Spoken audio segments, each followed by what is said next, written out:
ഡൽഹിയിൽ വിദ്യാർത്ഥികൾക്കെതിരായ പോലീസ് നടപടിയിൽ കേന്ദ്ര ആഭ്യന്തരമന്ത്രി അമിത്ഷാ മറുപടി നൽകണമെന്ന പ്രതിപക്ഷ ആവശ്യം ശക്തമായി തന്നെ നിലനിൽക്കുമ്പോൾ ഇന്ന് ഷാ ലോക്സഭയിലേക്ക് വരുന്നുണ്ട്. CJP പ്രക്ഷോഭത്തിനു ശേഷം ഇതാദ്യമായിട്ടാണ് അമിത്ഷാ സഭയിലേക്ക് വരുന്നത്.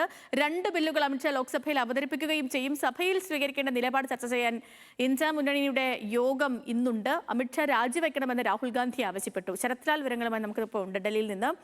ശരത്ലാൽ, അമിത്ഷാ എന്തുകൊണ്ട് വരുന്നില്ല, എന്തുകൊണ്ട് ചോദ്യങ്ങൾക്ക് ഉത്തരം നൽകുന്നില്ല തുടങ്ങിയ ആവശ്യങ്ങൾ പ്രതിപക്ഷം ഉയർത്തുന്നുണ്ട്. അങ്ങനെ ഈ കോലാഹലങ്ങൾക്കൊടുവിൽ അമിത്ഷാ ഇന്നിപ്പോ സഭയിലേക്ക് എത്തുമെന്ന് പ്രതീക്ഷിക്കുന്ന ദിവസമാണ്. അതിനൊപ്പം തന്നെയാണ് ബിൽ അവതരണവും ഉള്ളത്. അപ്പം ഷാ സഭയിലേക്ക് എത്തുമെന്ന കാര്യത്തിൽ ഒരു സ്ഥിരീകരണമായിട്ടുണ്ട്. രണ്ടാമത്തേത്, ഈ കേരളം എന്ന സംസ്ഥാനത്തിന്റെ പേര് പുനർനാമകരണം ചെയ്യുന്ന വളരെ സുപ്രധാനപ്പെട്ട ഒരു ബില്ല് ഇന്ന് ഷാ അവതരിപ്പിക്കുക കൂടി ചെയ്യുന്നുണ്ട്.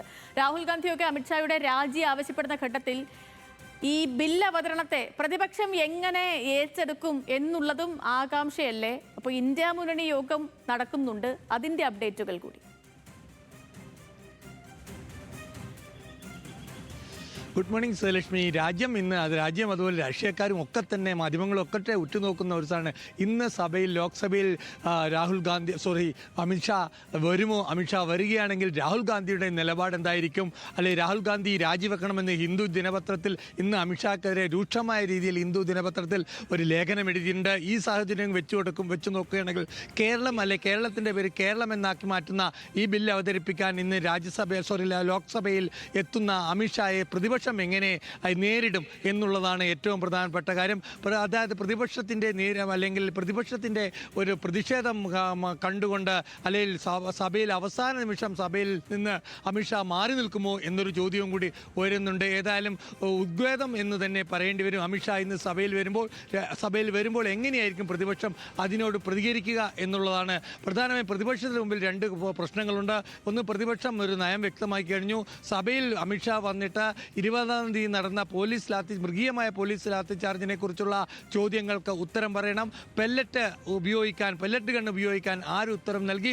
ആ ഉത്തരവ് നൽകുന്നത് ആരെ പറഞ്ഞിട്ടാണ്? അമിത്ഷാ പറഞ്ഞിട്ടാണോ അല്ലെ അമിത്ഷാ അറിയാതെയാണോ? ഈ 2 ചോദ്യങ്ങൾക്ക് ഉത്തരം വേണം. മറ്റൊരു പ്രധാന പ്രശ്നം, ഇതിൽ കേരള എന്ന പേര് മാറ്റി കേരളം എന്നാക്കുന്ന സുപ്രധാനമായ ബില്ലാണ്. ഇതിൽ സംസ്ഥാന നിയമസഭ ഒറ്റക്കെട്ടായിട്ട് എല്ലാ രാഷ്ട്രീയ കക്ഷികളും ഉന്നയിച്ച ഒരു ബില്ലാണ്. ഈ ബില്ല് അവതരണത്തെ തടസ്സപ്പെടുത്താൻ പ്രതിപക്ഷത്തിന് വിഷമമുണ്ട്. ആ കാര്യം കൂടി ഇന്ന് നടക്കുന്ന ഇന്ത്യ സഖ്യ യോഗത്തിൽ ചർച്ചയാവും. ഏതായാലും അമിത്ഷാ വരുമെന്ന കാര്യത്തിൽ ഏകദേശം ഉറപ്പായിട്ടുണ്ട്.